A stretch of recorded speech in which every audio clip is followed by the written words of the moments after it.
Hey guys, it's Megan, and today I am on my homestead recording this video. There's a lot to be discussed. Yes, this is my homestead. Unfortunately, the homestead I have purchased, the 7 acres that I have purchased in upstate New York, did not work out as far as building.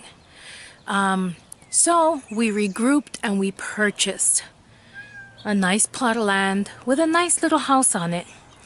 I had come up here thinking, I'm gonna live off grid and we are going to build a house while we're living off grid, and we're gonna have 7 whole acres of land, and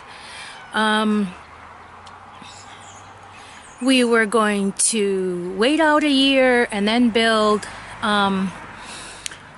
So in that case, I had sold my house in Brooklyn, New York, and I came upstate.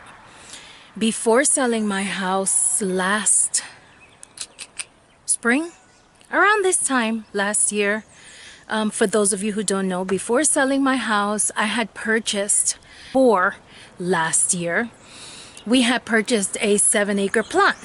We can make it work. So we sold everything we had, almost everything we had. We sold the house, we sold the cars, because up here we would need newer cars.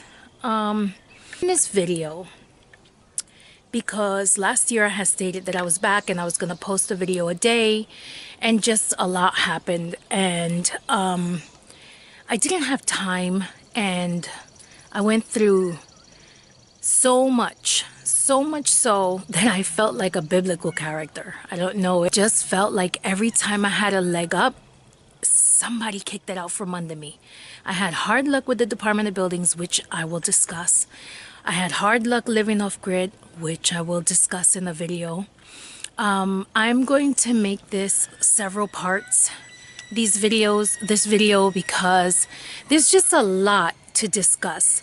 People on YouTube who live off grid make it seem like it's so easy, like it can happen really fast. I'm here to say that it's not. It isn't easy. It doesn't happen really fast. And just when you think you have it all down packed, something happens. So you have to be prepared for that. So in the upcoming videos, I will give you a tour of the new homestead.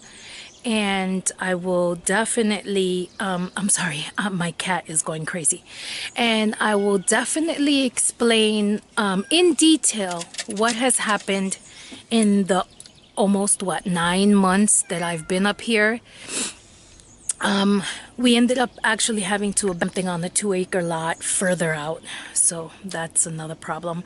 But yeah, in the upcoming videos, I will definitely put everything in perspective. I'm going to discuss in detail everything that happened from beginning to end. I had some hardships last year, and I was going to post videos, and I was going to do so much, but the winters up here were horrible, and everyone who knows me personally knows that I hibernate during the winters. So we had so much going on in the winter as well. And again, I will explain all those things in details. In the meantime, please know that I'm back. I'm going to be posting as many videos as I can this month. One is a couple videos detailing what has gone on, and then we can move forward and discuss what is going on and what we're working on. Bye.